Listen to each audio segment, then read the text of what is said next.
네, 안녕하십니까. 공돌임 한국사, 흔적의 한국사 강의를 진행을 하고 있습니다. 제가 지난 시간에 고려시대 문화사까지 한번 살펴봤었죠. 이제 이 시간에는 조선시대로 들어와서 조선의 정치사 파트를 두 개 단원으로 나눠서 살펴보도록 하겠습니다. 자, 먼저 위화도 해군부터 해서 한번 살펴보도록 하겠습니다. 위화도 해군을 보기 전에 말이죠. 조선 건국 과정에서 대표적인 세 가지 과도기 사건이 있습니다. 그게 뭐냐 그러면은 조선 건국의 군사적인 기반을 마련하게 된 계기가 된 사건이 뭐냐 그러면은 위화도 해군입니다. 1388년입니다. 우왕이죠. 우왕 다음에 창왕 다음에 마지막 왕이 34대 공양왕이라는 걸 아시죠? 그래서 군사적 기반을 마련한 사건 그러면은 위화도 해군. 이 위화도라고 하는 섬입니다. 섬. 위치는 지금 여기에 있습니다. 여기는 두만강, 압록강이 되는 거죠. 이쪽이 이제 두만강 쪽이 되는 거고요. 거기 나와 있는 여기가 이제 위화도입니다. 위화도. 좀 클로즈업해서 좀 크게 보입니다만은 사실은 그게 큰 섬은 아니고요. 지금 이제 없어졌습니다. 정확한 이제 규모는 확인할 수 없습니다만은 서울 같으면 여의도 있죠. 여의도 정도로 생각하시면 됩니다. 뭐 그런 정도 한강 중간에 이제 걸쳐 있는 그런 섬이다라고 이제 보시면 됩니다. 여기서 이제 이성계 등이 신흥 무인 세력이죠. 위화도에서 요동을 정벌하러 갔다가 위화도에서 회군한 요 사건입니다. 이 이후에 이성계가 조선을 건국하려고 마음을 먹은지 안 먹은지 모르겠습니다만 하여튼 이거를 기점으로 해서 결과론적으로 보면은 조선 건국의 작업이 진행이 되는 거죠. 물론 이제 배후에는 신진 사대부 정도전이 있었던 거고요. 자, 그리고 이제 들어와서 조선 건국 과정에서의 정치적 기반을 마련한 사건은 뭐냐라고 하는 거죠. 폐가 입진이죠. 이 폐가 입진은 언제냐면은 1389년입니다. 가짜를 폐하고 진짜를 내세운다라고 하는 거죠. 여기서 가짜라고 하면 누굴 얘기하냐면은 우왕과 창왕을 얘기합니다. 우왕과 창왕이죠. 그러니까 우왕, 위화도 해군 이후에 우왕을 폐위시키죠. 그리고 이제 창왕을 옹립을 시켰습니다. 다시 우왕과 창왕은 신돈의 자식이다. 왕족이 아니다. 가짜다. 그래서 폐위시키는 거죠. 그리고 마지막 누구죠? 공양왕을 즉위를 시킵니다. 얘가 진짜다라고 하는 거죠. 그러니까 진짜를 설립자죠. 내세운다라고 하는 거죠. 가짜를 없애고 폐가입진이라고 그래요. 이건 이제 정치적 기반이 마련된 사건이에요. 자, 마지막 이제 경제적 기반을 마련한 사건은 뭐냐? 우리 이제 조선 건국 과정에서 여러 가지 역사적인 계기가 마련된 그 사건들을 얘기하고 있습니다. 그래서 그 경제적 기반을 마련한 사건은 과전법이죠. 신진사대부의 경제적 기반을 마련하게 됐던 사건이기도 합니다. 1391년입니다. 그리고 이제 1392년에 조선이 건국이 되죠. 그죠? 조선이 건국됩니다. 이 조선 건국은 어디냐 그러면 개성입니다. 개성. 그 1394년이죠. 1394년에 풍수지설에 남경길치사, 남경이 한양이죠. 남경길치설에 의거해서 한양으로 수도를 옮기죠. 천도를 합니다. 이게 조선 건국 과정이에요. 자, 그 중에 지금 여기서 얘기하고 있는 것은 위화도 해군이었습니다. 1388년 우왕 14년의 사건이 되겠죠. 조선 건국 과정에서 계기가 된 세 사건이에요. 그래서 위화도 해군, 폐가입진, 과전법 이렇게 이제 정리를 하시면 되겠습니다. 자, 그럼 이제 요 지도 좀 잠깐 보겠습니다. 이건 조선의 지방행정구역을 얘기합니다. 이 조선의 지방행정구역은 8도 체제로 되어 있습니다. 이 고려시대 때 지방행정조직은 이원적인 성격으로 되어 있죠. 그래서 행정적인 5도, 군사적인 양계에서 5도 양계로 되어 있습니다. 조선은 이론적입니다. 그래서 행정적 기능 위주로 정비가 된 이론적인 체제인데요. 8도죠. 8도 그러면 어디냐면 평안도, 황해도, 경기도, 충청, 전라, 함경, 강원, 경상도였습니다. 가끔 그 어떤 학생들이 제주도를 8도 안에 포함을 시키기도 합니다만은 그렇지는 않습니다. 제주도라고 하는 것은 전라도 예하에 들어가 있는 행정구역이에요. 그러니까 제주도라고 하는 하나의 도는 없어요. 그러니까 여기서 도는 행정적인 도가 아니라 우리에게는 도는 섬도일 뿐입니다. 섬도자죠. 이 도를 얘기를 하지 우리가 얘기하고 있는 행정구역의 도는 팔도 할 때 이 도를 얘기를 한다는 거죠. 이 도는 아니다. 제주도는 아시겠죠? 그냥 제주도 할 때 섬도라고 이해를 하시면 되겠습니다. 자, 그러면은 팔도. 도의 하에는 뭐가 있냐면 부, 목, 군, 현. 예하에는 면, 리, 통. 이게 조선의 지방행정구역이에요. 도에서 통까지 되어 있습니다. 지도상에서 이제 부하고요, 부. 그 다음에 목까지는 언급되어 있습니다. 군현은 너무 많으니까 표기를 못하죠. 할 수가 없습니다. 아시겠죠? 그럼 여기서 각 도에서 각 도의 장관을 뭐라고 하냐 하면은 관찰사라고 그래요. 관찰사 또는 감사라고 합니다. 우리가 뭐 전라감사, 평안감사 이런 얘기를 하죠. 또 이제 부목 군현의 장관도 있죠. 부의 장관을 부윤이라고 부윤, 목의 장관을 목사, 군의 장관을 군수, 현의 장관을 혈령. 조금 그 지역이 작거나 인구가 작은 거는 현감이 확인됩니다. 그러니까 부목 군현의 구분 기준은 뭐냐라고 하면은 지역의 크기, 지역의 크기. 그러면 인구 있죠. 인구의 다소를 기준해서 지역이 크고 인구가 많으면 뭐가 되는 거죠? 부가 되는 거죠. 지역이 작고 인구가 작으면 현이 된다라고 하는 겁니다. 그럼 부윤, 목사, 군수, 혈령, 현감 얘네들을 다 싸잡아서 우리가 뭐라 하냐면은 수령이라고 수령. 다른 말로 목민관이라고 해요. 목민관. 백성을 다스리는 관리다라고 하는 거죠. 또 다른 말로 우리가 사극에서 본 말이죠. 사또라고 하는 용어가 나옵니다. 그 사또를 얘기합니다. 여기서 이제 수령까지만 지방관이라고 보시면 됩니다. 그러니까 지방관이에요. 지방관이 파견되는 여기까지를 우리가 뭐라 하냐면은 향이라고 합니다. 향. 지방관이 파견되지 않는 면, 리, 통 있죠. 여기를 뭐냐면 촌이라고 그래요. 촌. 그럼 여기 자치 책임자가 있어야 되겠죠. 여기에 자치 책임자는 뭐냐면 면장, 여기는 이정, 여기는 통수라고 그래요. 통수. 면장, 이정, 통수라고 합니다. 얘네는 지방의 양반들이 면장, 이정, 통수가 되고요. 이 면장, 이정, 통수를 다 싸잡아서 뭐라 하냐면은 풍헌이라고 풍헌. 풍헌이란다. 지방 양반들, 지방의 유지들의 유지들. 그렇죠? 얘네이고요. 그리고 수령은 지방 장관이고 풍헌은 지방관이 아니죠. 자치 책임자란 말이에요. 그러면 풍헌과 수령 사이에서 수령의 업무를 보호하는 사람이 있습니다. 누구냐면은 향리입니다. 이 향리가 풍헌하고요. 수령사에서 업무를 보좌합니다. 이 향리는 육방에 소속된 관리를 얘기를 합니다. 2방부터 공방까지 나와 있죠. 업무가 분담이 된다고 그랬죠. 조선의 중앙행정조직을 본 말이죠. 자, 영의정, 영의정이 이제 맨 위에죠. 그냥 좌의정, 우의정 있죠. 삼정성이 있고요. 그죠? 그리고 이제 삼정성 이하에 이제 시행기관으로서, 그러니까 의정부에 이제 삼정성이 있단 말이에요. 이거 의정부 밑에는 각 조가 있습니다. 6조라고 하죠. 그래서 2호의 병영공부 공조해서 6조로 나눠진대요. 중앙의 업무가 분담이 되듯이 지방도 이렇게 6조 체제로, 6전 체제로 분담이 되어 있습니다. 고려향령은 다르다고 그랬죠. 고려향령은 조선의 누구급이냐면 수령급입니다. 굉장히 권한이 강하다는 거죠. 근데 조선의 향리는 고려의 수령이 아닙니다. 수령 밑에요. 그러니까 향리를 한 단계 끌어내려놨다 권력을 이렇게 얘기를 하시면 되겠습니다. 그리고 고려 향리는 외역제를 받지만 조선 향리는 무보세요. 고려 향리는 과거 문과에 응시할 수가 있습니다. 조선의 향리는 문과 응시 불허입니다. 대신 무과나 잡과는 응시할 수가 있어요. 이런 차이가 있습니다. 하여튼 조선의 향리는 고려의 향리와는 분명 구분을 좀 해두시라라고 하는 겁니다. 그래서 도, 부목, 군현, 면리통 이론적인 이런 체에 되어 있습니다. 이 통 같은 경우는 보면요. 통은 오가작통법이라고 그래서요. 아시죠?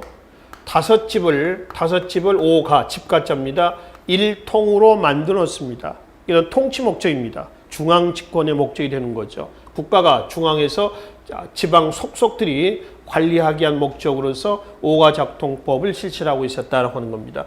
기본 권력은 이렇게 되어 있습니다. 자, 그 중에 유수라고 하는 거 있습니다. 유수. 유수는 요즘은 지방청와대 뭐 이런 정도 해석할까요? 그러니까 국왕이 이제 멀리 갔을 때 중앙으로 이제 수도로 돌아오지 못했을 때 궁으로 돌아오지 못했을 때 임시 거처소예요. 임시 거처소를 유수라고 얘기를 합니다. 왜냐하면은 서울 있죠. 서울 한성 서울을 중심으로 해가지고 동쪽에는 강화도입니다. 강화도. 서쪽이 강화도죠. 그 다음에 동쪽 광주입니다. 남쪽은 수원입니다. 수원이고요. 북쪽은 어디냐면은 바로 개성이 되는 겁니다. 여기가 이제 어디냐면은 사유수다에서 유수가 되는 것이죠. 그렇죠?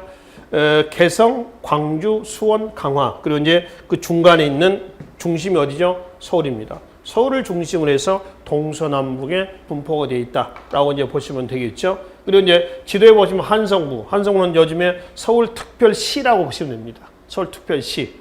그 주위에 이제 경기가 있죠. 경기는 서울 부근이다는 뜻이 되는 거죠. 경기. 그리고 이제 관찰사는 각 도에 관찰사가 있죠. 지금이 뭔가요? 관찰사는 지금의 지사죠, 지사.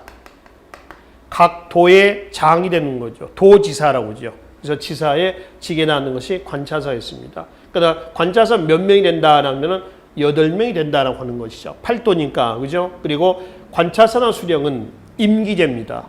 1년, 5년이고요. 또 상피제도가 적용이 돼요. 상피제도라고 하는 것은 자기 출신지에 파견하지 않는 것을 뭐라고 그래요? 상피라고 얘기를 하는 것이죠. 자, 이렇게 해서 이제 조선의 지방행정 조직은 대체로 고려시대 비교해서 행정적 기능이 강화가 된 그런 위주로 정비가 됐다라고 이제 보시면 되겠습니다. 자, 그럼 이제 조선시대 때 통치제도에서 봉수라고 하는 게 있습니다. 우선 이제 한자를 한번 잠깐 좀 보시겠습니다. 예, 봉수의 한자에 봉조 봉. 이 봉은 뭐냐 그러면은 봉은 횃불 봉자입니다. 횃불. 다시 하면은 우리가 뭐 전국체전이라든가 뭐 올림픽 때 봉화이죠, 봉화. 그 봉할 때 그 봉, 둘 다 이제 봉화라고 하는 건 횃불 얘기하는 거죠. 그 횃불 얘기하는 거죠. 봉화할 때 봉이고요. 숫자는 무슨 숫자면 연기 숫자입니다. 연기수. 그러니까 횃불과 연기로, 그러니까 다시 한번 가장 불과 연기로 연락한다라고 하는 거죠. 이거는 국방 목적, 군사적인 목적입니다. 또 중앙 집권하고도 관련해 있습니다. 통신교, 통신, 요즘에 하면 연통제와 같은 이러한 통신기구가 돼요. 이 봉수는 전국에 약 600여 개가 있었습니다.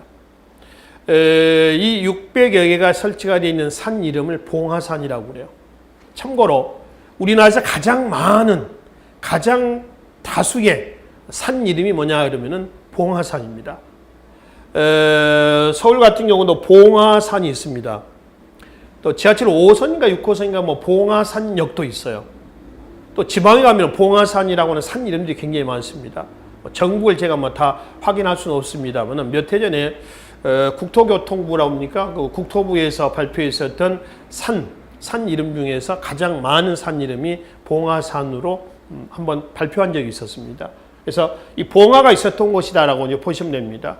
이 전국에 있는 봉화는 전부 어디로 결집이 되느냐 하면은 전부 서울의 남산입니다. 남산. 조선시대는 남산이라고 하진 않고요. 조선시대는 목멱산이라고 그랬습니다. 지금 현재 남산 팔각정 밑에 가면 말이죠. 이 봉화대가 5개가 있습니다. 굴뚝 5개가 있어요. 그건 원래 그 자리는 아니고요. 원래는 아니고 원래 봉화대가 있었던 곳은 장충단 공원 쪽으로 내려가는 길. 그쪽으로 내려가면은 봉화가 이거 있었다라고 하는 기념비만 지금 있습니다. 원래는 거기고요. 지금 현재는 남산 팔각정 바로 옆에 봉화가 있습니다. 지방에서 아무리 멀어도 12시간 안에 서울에 도착이 돼야 됩니다. 낮에는 뭘로 연락을 하면 연기로 하면 연기죠. 밤에는 연기가 안 보이죠. 불로 합니다. 그 비가 많이 온 경우는 어떻게 해야 될까요? 봉화간, 그러니까 여기서 근무한 사람들이죠. 얘네들이 뛰어가기도 하고요. A 지역에서 B 지역으로 뛰어가기도 하고요. 또는 뭐 호각이죠, 호각. 호루라기 같은 거 있잖아요. 이걸 불어가지고 연락을 하기도 하고 이렇게 했답니다. 제대로 잘 운영이 안 됐던 것 같아요. 운영을 이렇게 하는 걸로 원칙은 되어 있습니다만. 그리고 이제 평상시에는 굴뚝 하나에서 연기나 불이 항상 나와야 됩니다. 항상 나와야 돼요. 잘 돌아가고 있다는 거죠. 자, 저기 국정이 나타났습니다. 2개가 올라갑니다. 밤에는 불 2개가 올라가겠죠. 자, 저기 국경에 접근했습니다. 3개 올라갑니다. 침범합니다. 4개입니다. 싸움이 일어났습니다. 5개입니다. 위급한 상황이 되는 것이죠. 그래서 5개가 이제 원래는 이거 하나겠죠. 하나, 둘, 셋, 넷, 5개에서 불이 올라갔을 때 이렇게 해서 이러이러할 때 이렇게 올라간다라고 하는 거죠. 그러니까 이거는 중앙 집권의 목적도 있지만은 중앙 집권, 그러니까 행정적 기능보다는 어떤 목적이 강하냐 하면 군사적인 목적이 좀 더 강하다라고 이제 보시면 되겠죠. 봉수였습니다. 이거하고 또 하나 조운 있죠, 조운. 예, 조운은 뭐냐? 이건 통신이 되는 거죠. 조운은 조세 운반을 줄여서 조운이라고 그래요. 이것도 이제 중앙 집권하고 관련되어 있습니다. 이 조세 운반이 왜 중앙 집권이냐라고 하면은 조세를 운반할 때 말이죠. 운반할 때 잠깐 지도 좀 잠깐 다시 한번 보겠습니다. 지방제도에서 보면은 평안도하고요. 그다음에 함경도 있죠. 함경도하고 제주도. 여기는 섬도자 쓴다고 그랬습니다. 그래서 요 세 지역은 우리가 뭐라고 하냐면은 익류지역이라고 익류지역. 들어보셨죠? 익류지역이라고 해서 세금을 걷어들이는데 중앙으로 운반하지 않고 자치경비로 쓰는 지역을 뭐라고 그래요? 익류지역이라고 그래요. 고려시대 때 같으면은 고려 때 익류지역은 어디냐면 오도 양계에서 양계가 되는 거죠.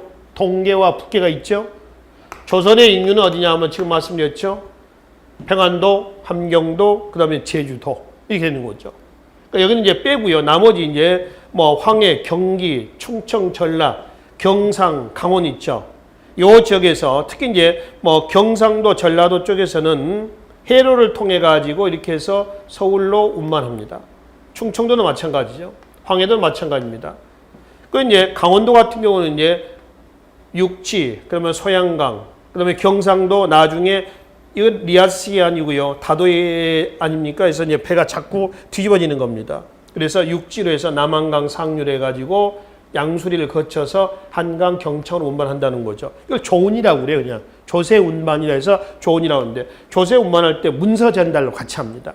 그래서 이 조운 제도도 뭐에 해당되냐면은 중앙 집권하고도 관련이 되어 있다. 그래서 봉수와 조운은 군사적인 목적도 있고요. 행정적인 목적도 있는 그런 제도로 정비가 되어 있습니다. 하나만 더 한다면 역원제도 마찬가지 기능입니다.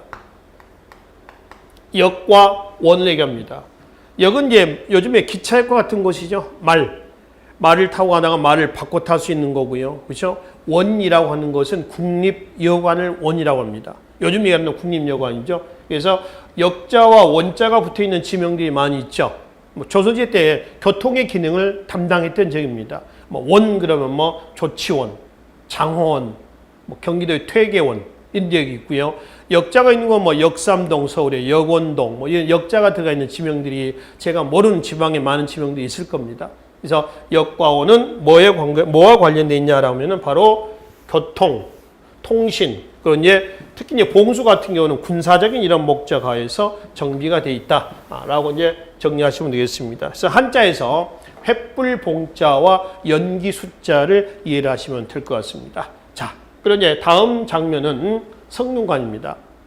성균관의 별칭은 태학이라고 태학의 한자 보시면 태학이죠. 옆에는 반궁이라고 있습니다. 반궁. 성균관의 명칭이에요. 다 다른 이칭이 되겠습니다.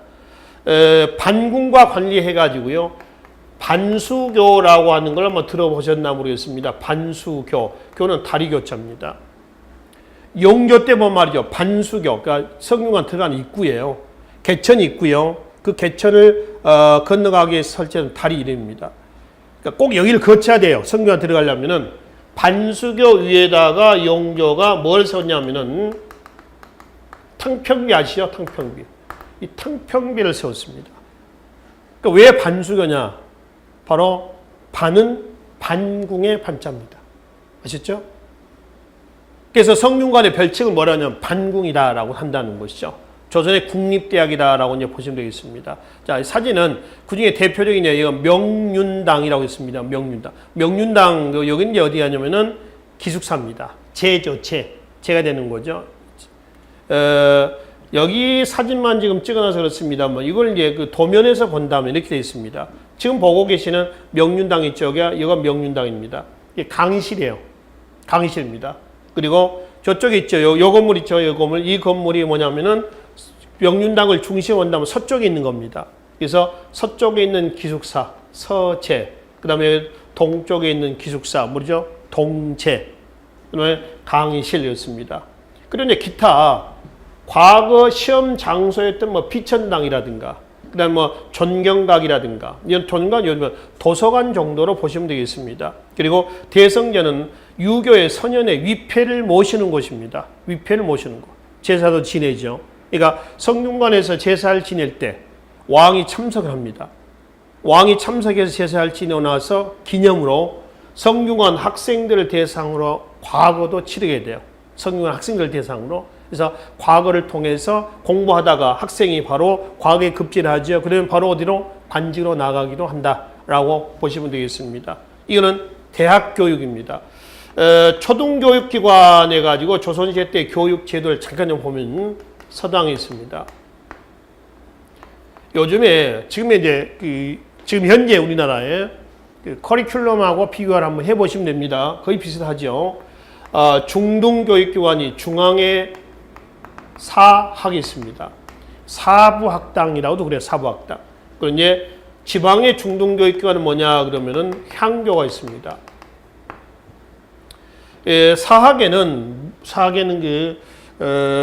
공자의 위패를 모셔놓고 제사를 지내는 문묘가 없어요. 근데 지방의 향료는 그게 또 있습니다. 그 차이고요. 그 다음에 이제 중등교육기관에서 공부를 하고요. 과거 속과에 응시할 수가 있습니다. 속과, 생원과 하고요. 진사과가 있어요. 이걸 묶어서 생진과라고 합니다. 그래서 이제 생원과에 급제하면 생원, 진사과에 급제하면 진사라는 칭호를 받습니다. 이거는 속과는 1차 초시와 2차 복시까지만 있습니다. 그래서 1차는 700명을 뽑아요. 2차는 100명을 뽑습니다. 7대1이 되는 거죠. 경쟁률로. 그 다음에 이제 거리는 어디냐면 속과에 급제하면 대학에 입학할 수가 있습니다. 성균관이죠. 조선 후기 가면 이제 문란해집니다만은 원래 성균관의 정원은 200명이고요. 수학연화는 9년으로 되어 있습니다. 학업이 좀 미달된 자는 중도에 자르기도 합니다. 요즘 뭐 대학에서 F학제를 받으면 어떻게 되죠? 재수강을 해야 된다거나 쉽게 하면 퇴학도 당한다라고 하는 거죠. 성균관에서. 3년 이상 출석을 하면 과거에 어디에도 응시할 수 있냐면은 대과에도 응시할 수가 있습니다. 이게 문과입니다. 우리가 흔히 얘기하는 과거는 이걸 얘기하는 게 아니라 이걸 얘기합니다. 그래서 이제 여기서 문과는 초시, 복시, 전시. 그래서 초시는 이제 속과에 급제한 자, 또 성균관 학생들, 얘는 이제 서울과 지방에서 각각 시험을 봅니다. 그리고 이제 복시는 33명을 뽑아요. 그리고 갑, 을, 병, 마지막 등급을 결정하죠. 전시입니다. 그리고 거기에 급제하면 이제 어디 가냐면 관직으로 나가게 됩니다. 물론 바로 관직을 주는 건 아니고요. 뭐 과거의 성적, 가문도 좋아야 됩니다. 또 상피, 있죠? 상피, 서경 이런 것들 다 거친 다음에 관직에 나갑니다. 과거에 급제했다고 해서 무조건 다 관직에 나가는 건 아니죠. 급제했지만은 대기하는 사람들, 또 대기하다가 관직에 못 나가는 사람들도 굉장히 많습니다. 이런 3년에 한 번씩 실시했던 과거가 빈번하게 실시가 된 폐단이 그런 데서 또 나오기도 합니다. 자, 기본 권력은 이런 구조로 되어 있어요. 그 중에 지금 우리는 성균관에 대한 건물 구조를 살펴보고 있습니다. 자, 그리고 이제 교지라고 하는데요. 교지. 백패와 홍패라고 합니다. 이거는 백패고요. 이거는 홍패입니다. 뭐냐면은 속과 급제자 있죠. 속과 급제자에게 주는 합격 증서를 백패라고 그래요. 대과 급제자에게 주었었던 합격 증서를 뭐냐면 홍패라고 합니다. 자, 눈치채셨죠? 왜 백패 홍패냐라고 하면은 하얀 종이에 써놓으면은 백패가 되는 거고요. 그다음에 흰 종이에 붉은색 종이에 써놓으면 뭐가 되는지 홍패가 되는 겁니다. 누구의 백패 홍패냐면은 박세당이라는 사람입니다. 박세당이죠. 한 인물의 백패와 홍패가 동시에 현재까지 남아있는 경우는 거의 드물어요. 거의 드뭅니다. 이건 아주 희귀한 거죠. 교지, 유학, 박세당, 생원, 2등, 제, 7인, 입격자는 급제했다는 얘기입니다. 순치 17년 9월 18일이었습니다. 이 순치는 누구냐면은 조선시대 때는 중국 명나라인가 청나라 연호를 쓰죠, 우리가. 그죠? 연호를 씁니다. 중국 청나라 3대 황제입니다. 순치제 황제인데 이게 약 1640년에서 1660년, 그러니까 17세기 중반쯤 되는 거죠. 17세기 중반에 실학자, 우리가 이제 박세당이라는 사람도 나옵니다. 그래서 그 사람이 속과에 급제했다는 겁니다. 생원과에 급제를 했는데 생원과에 2등으로 급제를 했습니다. 2등인데 그 2등 중에서 총 몇 등 했다? 2등급 중에서 7등으로 합격했다. 이렇게 되는 거죠. 근데 이게 이제 순치 17년 아닙니까? 17년. 9월 달에요. 그 사람이 동시에 이제 대과에 과학에 응시한 거죠. 생원이었대. 생원과 급제했잖아요. 그렇죠? 생원이었던 박세당이라는 사람이 문과, 갑과에, 갑과 그러면 이제 문과에 보면 갑, 을, 병 이렇게 나온다 그랬죠. 전세 보면 갑과에 3명, 을과에 7명, 병과에 23명입니다. 총 33명을 뽑아서 마지막 이 전시 때 등급을 결정한단 말이에요. 그러니까 이 사람은 갑과는 몇 명인가요? 3명입니다. 문과 갑과에 3명 중에서 제1인이라고 했습니다. 3명 중에서 몇 등 했다는 거예요? 1등 했다는 거죠. 장원급제라는 거죠. 장원급제입니다. 율곡이 같은 경우도 구도 장원경이라고 있습니다. 9번 과거를 봤는데 다 9번 다 수석을 한 거죠. 1등을 했습니다. 박세당도 1등 한 사람이죠. 근데 이거 한번 봅시다. 제1인 및 제출신자, 그러니까 밑이 아니라 급제입니다. 급제한 사람이다라는 얘기입니다. 순치, 아까 말씀드렸던 순치, 중국 청나라 3대 황제입니다. 17년이죠. 또 같네요. 같은 해입니다. 11월 25일입니다. 그죠? 여기는 9월이고요. 11월이에요. 그러니까 박세당이라는 사람은 속과에 9월 달에 급제를 한 거죠. 11월 달에 그의 대과가 있었던 모양이죠. 여기서 1등을 했습니다. 그래서 홍패를 받은 거예요. 그래서 속과 급제자들의 이제 요즘 얘기하면 합격 증서예요. 100패를 하고요. 그 다음에 대과 급제자의 합격 증서를 뭐냐면은 홍패라고 얘기를 한다라고 하는 거죠. 이거는 교육제도하고 이제 관련해 가지고요. 홍패하고 100패를 좀 이해를 좀 하시면 되겠습니다. 자, 다음 자료 한번 봅시다. 이 자료는 이제 서원에 관련된 부분입니다. 서원은 두 가지 기능이 있죠. 하나는 선현제사입니다. 유교 선현에 대한 제사고요. 그 다음에 또 하나는 자제 교육의 목적이에요. 이게 서원의 목적입니다. 설립 목적이죠. 한자로 먼저 한번 읽어볼까요? 백운동입니다. 안동 쪽이죠. 백운동 서원이라고 있죠. 우리가 최초의 서원이에요. 중종대 안양을 제사하기 위해서 중종대 풍기군수가 만들어놨던 주세붕이라는 사람이 설립했던 서원이 백운동 서원입니다. 누구 때라고 했어요? 중종대 때입니다. 누가요? 주세붕이. 누구를 제사하기 위해서요? 우리나라의 성리학을 소개한 안양을 제사하기 위해서입니다. 중종 다음에 왕이 누군가요? 인종이죠. 다음에 왕이 누구죠? 명종입니다. 명종대 풍기군수로 들어갔던 퇴계 이황 있죠? 이황의 건의에 의해서 백운동 서원이 사액서원이 됩니다. 사액서원이 되면서 명칭이 백운동 서원에서 뭘로 바뀌냐면은 뭘로? 서원으로 명칭이 바뀌어요. 사액서원이라고 하는 것은 서원 이름이 사액이라고 하는 건 아니에요. 사액서원이라고 하는 것은 국왕이 하사했다는 겁니다. 뭘 하사했냐 했더니 액자를 하사했다. 이 편액을 명종이 써가지고 하사한 겁니다. 그리고 이 사액서원은 어떤 특권을 받냐면은 면세, 면역, 하여튼 모든 특권을 받습니다. 국가로부터 책, 운영비 다 하사를 받아요. 이게 사액서원입니다. 이 사액서원이 확대가 됐다라고 하는 것은 국가 입장에서는 사실은 별로 이득 날 건 없어요.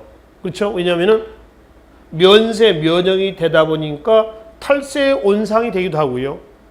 국가 재정에 안 좋은 결과를 가져온다는 것이죠. 이런 이제 문제도 있습니다. 그러니까 붕당 정치가 변질되면서 사액소원이 굉장히 확산이 됩니다. 세도 정치 때까지 계속 확산돼요.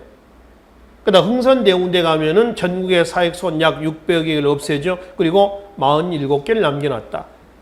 왕권도 강화하고요. 통치체제 강화입니다. 국가재정도 확보하고 또 민심도 얻는 이런 여러 가지 효과를 얻기도 했었습니다. 그래서 이 백운동 서원, 소선, 그걸 같은 서원입니다만은 서원의 명칭은 그렇게 해서 이렇게 해서 명칭이 바뀌어졌다라고 보시면 됩니다. 이 서원하고 같이 꼭 기억을 하셔야 될 것이 향약입니다. 향약은 뭐의 약자냐? 향촌, 교화, 규약의 약자입니다. 그러니까 서원 향약은 16세기 이후 사립양반들의 지방에서의 지위 유지 기반의 톡톡히 역할을 했었던 기구, 조직이에요. 우리나라의 향약은 지역 단위 향약이라고 했죠. 친족 단위 향약이 아니고요. 각 지역마다 향약의 덕목은 달랐지만은 공통된 덕목은 4대 덕목이다. 그래서 덕업상권, 과실상규, 예속상교, 환난상률을 내서 이거는 공통된 덕목에서 4대 덕목이라고 말씀을 드렸습니다. 자, 그래서 살인문화와 관련해 가지고 서원을 이해를 좀 하시면 되겠습니다. 자, 그리고 이제 이 지도는 조선의 대외 정책에 대한 부분입니다. 4대 교린이라고 있습니다. 4대는 대 어디죠? 중국. 조선 쪽에는 명이 되겠죠. 큰 나라를, 작은 나라 큰 나라를 섬긴다는 뜻이죠. 섬길 사자입니다. 교린입니다. 교린. 자, 이건 어디냐면 대여진. 이 여진이 나중에 어디냐면 후금이에요.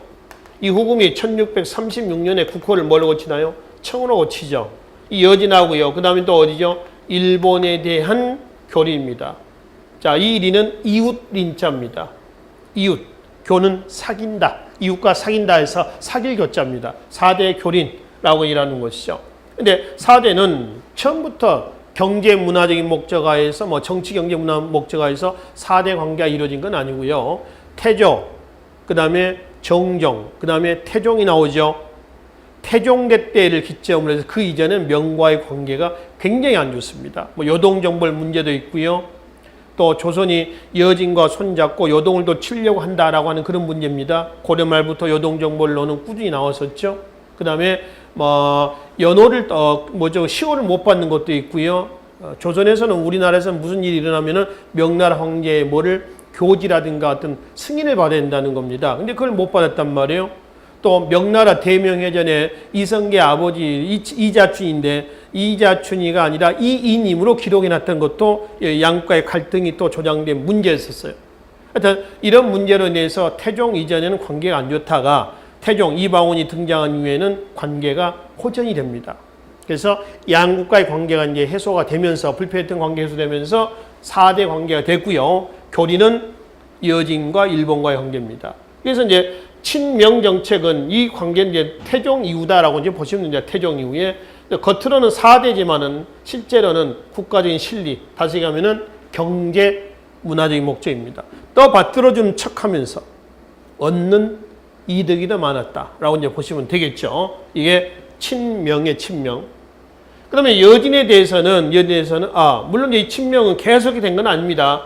15세기 때는 이런 이제 그 실리적인 외교가 진행됩니다만은 16세기 이후 누가 등장하나요? 사림들이죠.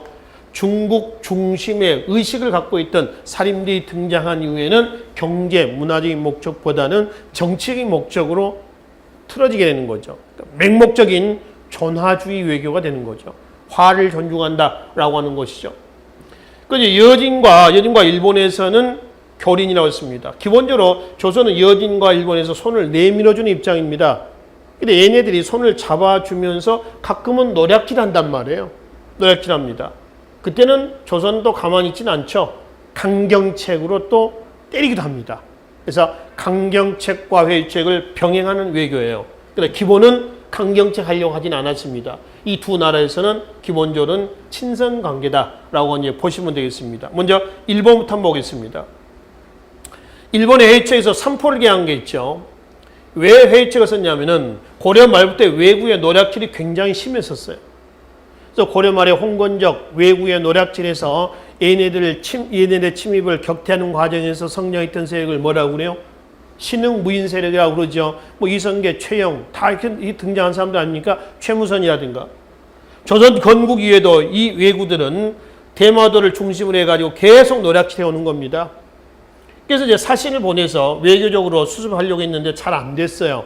그래서 들어왔던 왜구를 토벌하기도 하고요. 또 왜구들의 근거지였던 어디죠? 대마도를 토벌하기도 했었습니다. 뭐 세종대 이종무 등이 나오죠. 그럼 대마를 토벌한 이후에 국교를 단절을 하자. 일본이 대마 도주를 통해서 조선에 수교를 또 요구해 오는 겁니다. 그 조선의 기본 정책은 뭐라고 했어요? 교린이라고 그랬죠. 그래서 또 손을 잡아줘요. 그 회유책이 바로 삼포계약 나옵니다. 세종대 때죠. 삼포 그럼 조선의 대외 무역 항구입니다. 부산포, 동래죠. 제포, 진해입니다. 연포, 지금의 울산입니다. 삼포. 이제 회유책이죠. 그래서 계속 강경회의가 반복이 됩니다. 나중에 이제 삼포에서 난이 일어나죠. 진압을 해요. 국교 단절입니다. 다시 일본이 또 대마 도주를 통해서 국교 재개 요청합니다. 또 잡아줍니다. 그 위에 삼포 개항 이후에 이런 강경회의책이 계속 반복이 되는 거죠. 그러다가 마지막 명종대 때 을묘년에 을묘해변이 터지죠. 전라도 일대를 박살낸 사건이에요. 그래서 진압을 했지만 국교가 단절되고 명종 다음의 왕이 누구죠? 선조죠. 선조 때 국초부터 계속된 노략질은 결국 외란으로 터지게 되는 거죠.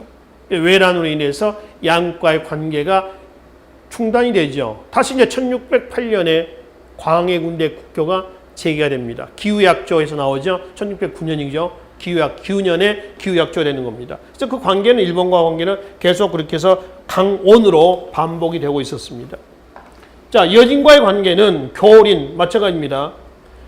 조선 건국 초기에 영토가, 이것도 나중에 보겠습니다만 여기죠. 지금 영토가 어디쯤 되냐면은 이 만포 있는 곳 있죠. 이쪽에서 갑산을 거쳐가지고 여기까지가 여말 선천, 그러니까 14세기 말의 영토입니다.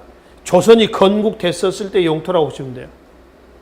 여기는 여진이 있죠. 여기는 일본이 있고요. 중국 명나라가 있겠죠. 그러니까 여진의 노략질이 계속 진행되면서 여진의 근거지를 토벌한 것이 바로 사군이죠. 사군. 여기는 뭐죠? 육진입니다. 최윤덕, 김종서 등에 의해서 사군. 여연군, 우예군, 자성군, 우창군 이렇죠. 그래서 여연군은 사실은 세종대 때는 아니고요. 태종대 때입니다. 육진이었죠. 육진은 이렇게 읽으십시오. 원성, 종성, 경원, 경흥, 회령, 불령내면 같은 공통된 글자가 있어서 여러분들이 조금 이해하기가 쉬우실 겁니다. 굳이 지명을 외우시라는 건 아닙니다. 하여튼 사군 설치로 인해서 압록강, 그러면 육진의 설치로 인해서 뭐죠? 두만강의 영토가 15세기죠. 확정되게 된 그런 얘기가 됐다라고 하는 거죠. 이거는 여진에 대한 부분입니다. 하나 좀 주의하실 것은 사군 있죠. 사군 육진의 개척자가 구분을 좀 해주십시오. 달라요. 사군 누구냐면 최윤덕이고요. 육진은 누구예요? 김종서입니다. 김종서. 1980년대까지만 해도 사군 육진 해가지고 김종서를 이렇게 알려져 있었습니다. 근데 사료를 뒤져보니까 최윤덕이라는 사람이 사군 개척의 주역이고요. 김종서라는 사람이 육진 개척의 주역으로 확인이 된 거죠. 그래서 사군은 최윤덕이고요. 육진은 김종서로 구분을 해서 여러분이 정리를 좀 하시면 되겠습니다. 자, 다시 4대 교린에서 이제 명에 대한 4대와 여진과 일본에 대한 교린이죠. 교린 정책이 있었습니다. 그러면 4대 교린 그러면은 조선의 대관계가 동북아시아에 국한된 거 아니냐. 이렇게도 오해할 수가 있지 않습니까? 그렇죠? 저 이제 동북아시아에 국한된 것처럼 오해할 수 있는데 그렇지는 않습니다. 바로 동남아시아 있죠? 어디죠? 시암, 류큐, 그 다음에 자바. 이 동남아시아하고도 교류를 하고 있었습니다. 고려시대 때 이슬람하고도 교류했지요. 통일신라 시대 때 이슬람 들어오지요. 그렇죠? 시암은 지금 어디냐면 태국입니다. 태국. 타이 있죠. 타이. 류큐는 일본 맨 밑에 여기서 지도상이 안 보입니다만 이쯤 됩니다. 류큐. 오키나와 지금의 자바는 자와라고도 자와. 개정된 교과서에 보면 자와. 병기라고 있습니다. 인도네시아 자바를 얘기합니다. 그래서 이 지역 중에서 지리적으로 가장 가까운 곳이 어디예요? 류큐죠, 류큐. 가장 빈번한 교류를 하고 있었고요. 멀리는 태국. 동남아시아 방콕 있는 데죠. 그다음에 인도네시아 어디요? 그 밑에 자바까지도 교육했다. 이 지역이 중요하다. 그래서 애우자 이런 건 아니고요. 15세기 대관계 폭이 그만큼 뭐 했다는 거예요? 넓었다라고 하는 것을 이해하시면 되겠습니다. 그래서 조선의 대외정치의 기본 방향은 4대 교린. 혹시 고려 대외정치의 기본 방향 그럼 뭐라고 그랬던가요? 친송, 북진 이렇게 기억하시면 됩니다. 우리가 고려시대 때 대관계에서 한번 살펴봤죠. 그 중에 교린 관계에서 보면은 사군 육진에서 여진에 대한 뭔가요? 강정책으로 인해서 사군 누구? 최윤덕, 육진, 김종서 이렇게 해서 정리를 하시면 되겠습니다. 자, 그래서 조선의 정치사를 2시간으로 나눠서 우리가 첫째 시간 정치사 일부 내용까지 살펴봤습니다. 다음 시간에는 나머지 근세 정치 부분에 대한 사료, 지도 내용을 검토하도록 하겠습니다. 수고하셨습니다.